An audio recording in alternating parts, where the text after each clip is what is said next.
할렐루야! 우리 주 하나님의 평안과 안식이 모든 할렐루야 교회 가정과 또한 이 아침 함께 말씀을 나누는 모든 성도들의 삶 가운데 충만하게 임할 것을 예수 그리스도로 축원드립니다. 오늘도 주의 말씀이 우리 삶을 이끌어갈 것입니다. 성령 하나님 우리 삶을 보호하시고 새롭게 하실 것입니다. 예수 그리스도의 이름 안에 승리가 있습니다. 함께 믿음으로 걸어갑시다. 9월 25일 월요일 아침 예배 성삼위 하나님께 올려드립니다. 오늘 하나님의 말씀은 민수기 13장 1절부터 20절까지입니다. 민수기 13장 1절부터 20절까지입니다. 여호와께서 모세에게 말씀하여 이르시되 사람이 보내어 내가 이스라엘 자손에게 주는 가나안 땅을 정탐하게 하되 그들의 조상 가문 갓 지파 중에서 지휘관 된 자 한 사람씩 보내라. 모세가 여호와의 명령을 따라 바란 광야에서 그들을 보냈으니 그들은 다 이스라엘 자손의 수령된 사람이라. 그들의 이름은 이러하니라. 루벤 지파에서의 삭불의 아들 삼무아요, 시몬 지파에서의 호리 아들 삽바이요, 유다 지파에서는 여분네 아들 갈렙이요, 이사갈의 지파에서는 요셉의 아들 이갈이요, 에브라임 지파에서는 눈의 아들 호세아요, 베냐민 지파에서는 라보의 아들 발디요, 스불론 지파에서는 소디의 아들 갓디엘이요, 요셉 지파 문하체피 지파에서는 수시 아들 갓디요, 단 지파에서는 그말리의 아들 암미엘이요, 아세 지파에게는 미갈의 아들 수드리요, 납달리 지파에서는 미시의 아들 나비요, 갓 지파에서는 마기의 아들 구에일이니 이는 모세가 땅을 정탐하여 보낸 자들의 이름이라. 모세가 눈의 아들 호세아를 여호수아라 불렀더라. 모세가 가나안 땅을 정탐하러 그들을 보내어 이르되 너희는 렙갟길로 행하여 산지로 올라가서 그 땅이 어떠한지 정탐하라. 곧 그 땅 거민이 강한지 약한지 많은지 적은지 그들이 사는 땅이 좋은지 나쁜지와 사는 성읍이 진영인지 산성인지와 토지가 비옥한지 메마른지 나무가 있는지 없는지를 탐지하라. 담대하라.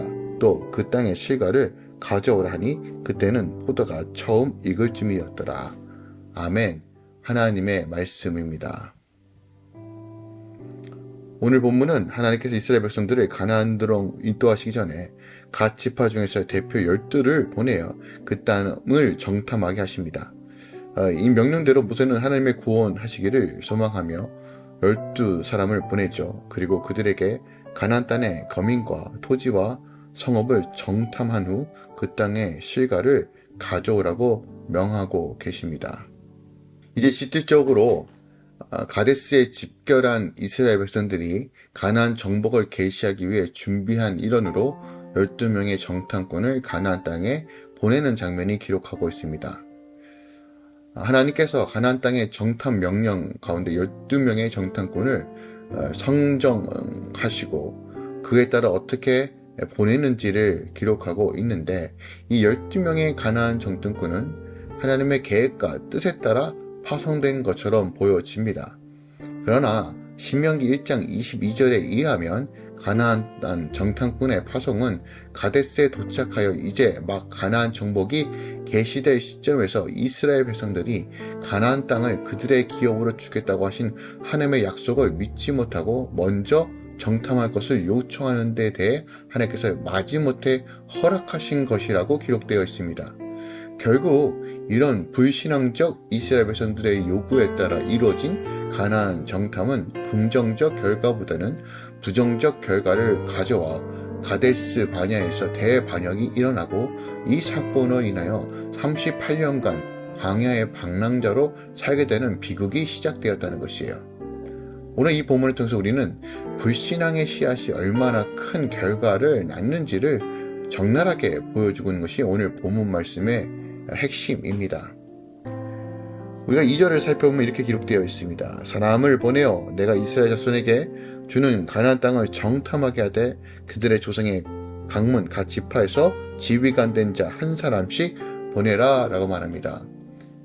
2절에 보면 하나님께서 모세에게 이스라엘 각 지파에서 한 사람씩 뽑아 가나안 땅을 정탐하게 하라고 명령하시는데 이 말씀만 보면 하나님께서 능동적으로 이스라엘 백성들을 가나안 땅에 정탐하도록 하신 것처럼 보입니다. 근데 앞서 말씀드린 것처럼 신명기 1장 19절에서 23절의 기록을 보면 가데스 바네에서 도착한 이스라엘 백성들이 먼저 가나안 땅에 정탐할 것을 요구하고 계십니다. 그래서 하나님께서 그 요구를 마지못해 허락하십니다. 그러니까 이스라엘 백성들은 지금까지 가나안 땅을 주시겠다고 하나님께서 약속하셨음에도 불구하고 애굽에서부터 가나안 땅의 접경 지경인 가데스까지 오기까지 왔으나 막상 도착하고 나니 하나님의 약속에 대한 신뢰보다는 두려움이 앞선 것입니다. 믿음으로 가나안 정복에 적극적으로 나서지 못하고 정탐을 먼저 보냄으로써 그들의 안위와 안정을 먼저 취하려고 했던 것입니다. 그러니까 가나안 정탐은 하나님의 뜻이라기보다는 그들의 불신앙과 두려움에 의해 반영된 결과였던 것입니다.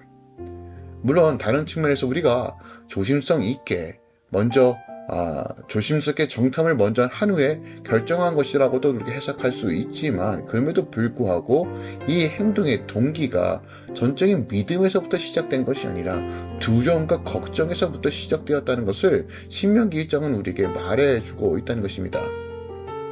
이런 상황 속에서 하나님께서 안타까워하셔서 이미 즉각적으로 심판하셔도 됐지만, 그럼에도 불구하고 하나님은 그들에게 정탐을 허락하십니다. 왜 그랬을까요?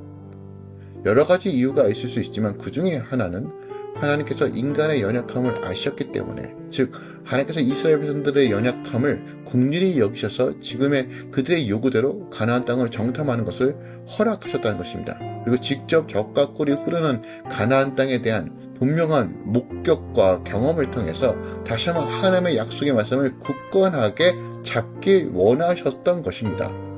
한마디로 이스라엘 백성들이 가나안 정탐을 통해서 다시 한번 하나님께서 약속하신 것들이 무엇인지를 분명하게 확인하길 원하셨습니다. 기억합시다. 하나님은 늘 우리에게 기회를 주시고 은혜로서 삶을 이끌어 가심을 기억하기 원합니다. 하나님의 긍휼과 자비하심이 늘 우리 삶 가운데 흐르고 있습니다.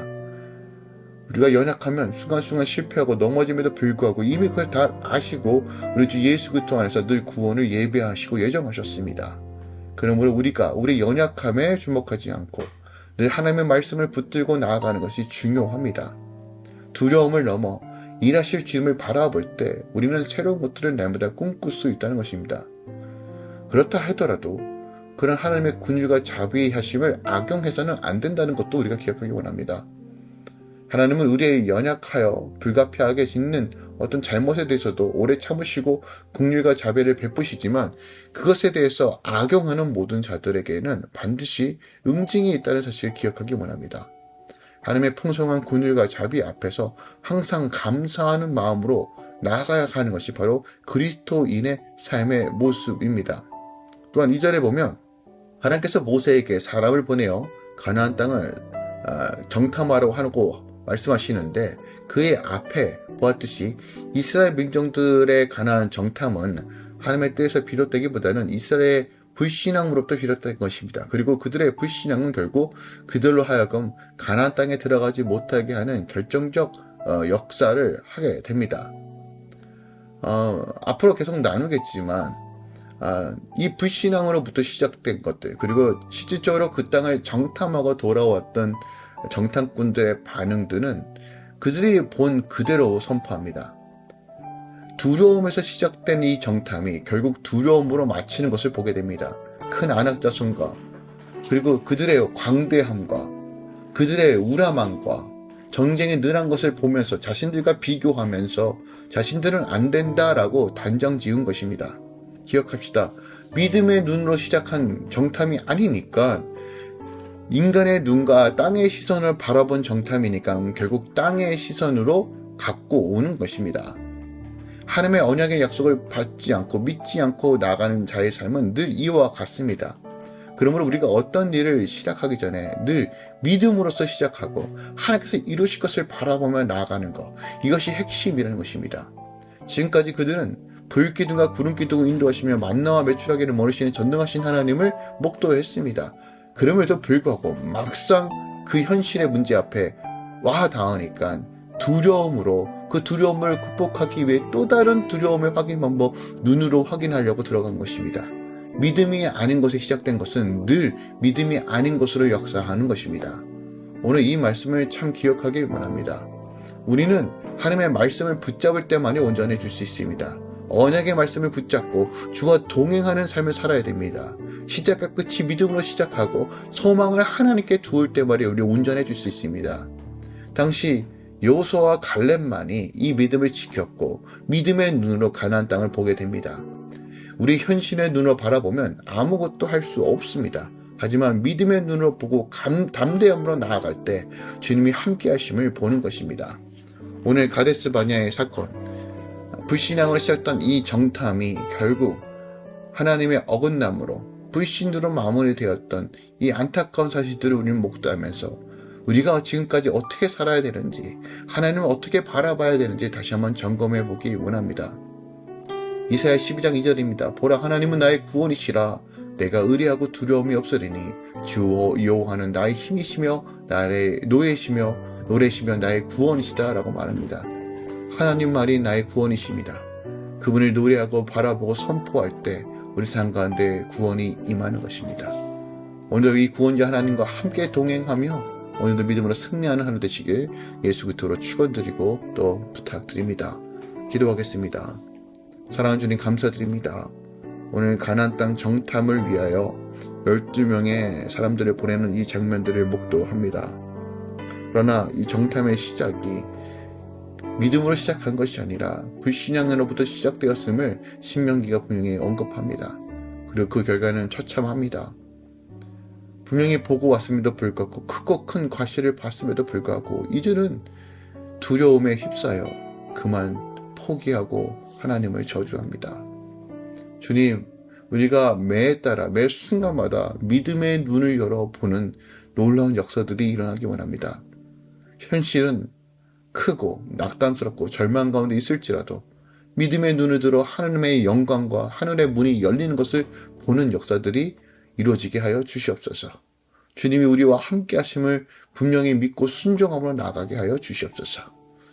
이제는 우리 주 예수 그리스도의 은혜와 우리 하나님 아버지의 놀랍고 지극하신 사랑과 성령 하나님 내주셨던 충만 역사하심이 이제부터 영원까지 함께 계시길 축원하노라.